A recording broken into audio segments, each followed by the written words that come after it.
नमस्ते टीचर्स। आइए आज हम बच्चों में मेजरमेंट पढ़ने के दौरान आए मिसकंसेप्शन पर बात करते हैं। कई बार छात्र ऐसा मानते हैं कि बॉटल में अभी जितना पानी है वही उसकी क्षमता है। सुनिश्चित करने के लिए कि बच्चों को वाकई में यह लर्निंग गैप है या नहीं, हम बच्चों से 3 प्रश्न पूछेंगे। अगर बच्चे 3 में से 3 या 2 प्रश्नों का जवाब गलत देते हैं तो हम ये मान सकते हैं कि बच्चों को रेमेडिएशन की जरूरत है।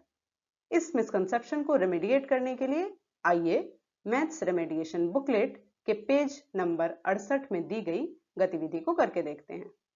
इस एक्टिविटी को हम सीपीए अप्रोच द्वारा करके देखेंगे।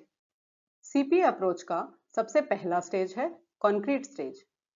हम 3 अलग अलग बॉटल्स लेकर छात्रों को दिखाएंगे। अब उनसे पूछेंगे, क्या तुम बता सकते हो कि इन बॉटल्स में अभी कितना पानी भरा हुआ है? छात्रों के जवाब देने के बाद हम उनसे दूसरा सवाल पूछेंगे, क्या अब तुम अनुमान लगा सकते हो कि इन बॉटल्स में अधिकतम कितना पानी भरा जा सकता है? अब हम एक खाली बॉटल छात्रों को दिखाएंगे और उन्हें समझाएंगे, देखो इस बॉटल में अभी पानी नहीं है, लेकिन इसकी क्षमता 1 लीटर है, क्योंकि इसमें अधिकतम 1 लीटर पानी भरा जा सकता है। अब आधी भरी हुई बॉटल दिखाते हुए पूछेंगे, इस बॉटल में कितना पानी है? छात्रों के जवाब देने के बाद हम फिर पूछेंगे, तो अब बताओ इसकी क्षमता कितनी है? इसी तरह हम तीसरी बॉटल के साथ भी यही प्रक्रिया दोहराएंगे।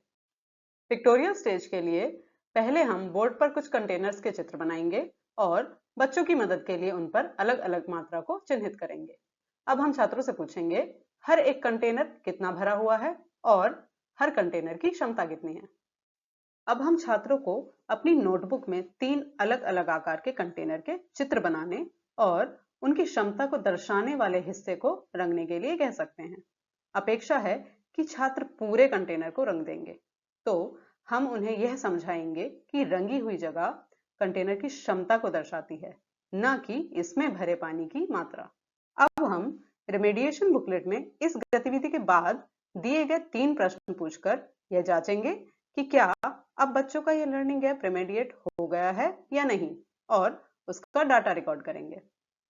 इस गतिविधि के माध्यम से छात्रों ने यह सीखा कि किसी भी कंटेनर या बॉटल की क्षमता उसकी अधिकतम क्षमता को दर्शाती है, न कि उसमें भरे हुए पानी की मात्रा। उम्मीद है यह एक्टिविटी आपको कक्षा में बच्चों का मिसकंसेप्शन दूर करने में मदद करेगी। हमारे साथ जुड़े रहने के लिए धन्यवाद।